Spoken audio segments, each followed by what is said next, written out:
হচ্ছে।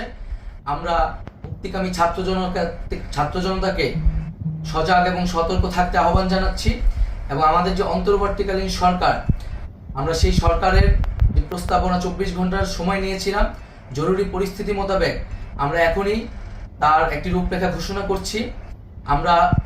আমরা সিদ্ধান্ত নিয়েছি যে সর্বজন গ্রহণযোগ্য আন্তর্জাতিক খ্যাতিসম্পন্ন নোবেল পুরস্কার বিজয়ী ডক্টর মোহাম্মদ ইউনূসকে প্রধান উপদেষ্টা করে অন্তর্বর্তীকালীন সরকার গঠন করা হবে এবং ডক্টর মোহাম্মদ ইউনূসের সাথেও আমাদের কথা হয়েছে। তিনি ছাত্র জনতার আহ্বানে বাংলাদেশকে রক্ষা করতে এই গুরুদায়িত্ব নিতে সম্মত হয়েছে। আমরা সকালের মধ্যেই আমরা এই সরকার গঠনের প্রক্রিয়া দেখতে চাই।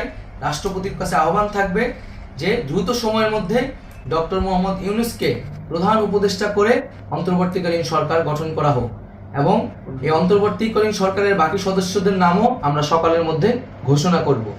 প্রিয় বন্ধুগণ, দেশে যে অরাজকতা চলছে, মানুষের জীবনে নিরাপত্তাহীনতা চলছে, সেজন্য আমরা রাষ্ট্রপতির কাছে আহ্বান জানাচ্ছি দেশে আইন শৃঙ্খলা পরিবেশ ফিরিয়ে আনার জন্য দ্রুত সময়ের মধ্যে কার্যকর ব্যবস্থা নিতে হবে এবং আইন শৃঙ্খলা বাহিনীকে সহযোগিতা করার জন্য মুক্তিকামী ছাত্র জনতাও রাজপথে থাকবে এবং অন্তর্বর্তীকালীন সরকার গঠন না হওয়া পর্যন্ত মুক্তিকামী ছাত্র জনতাকে রাজপথে থেকে তাদের যে অভ্যুত্থান, সেই অভ্যুত্থানকে রক্ষা করতে হবে।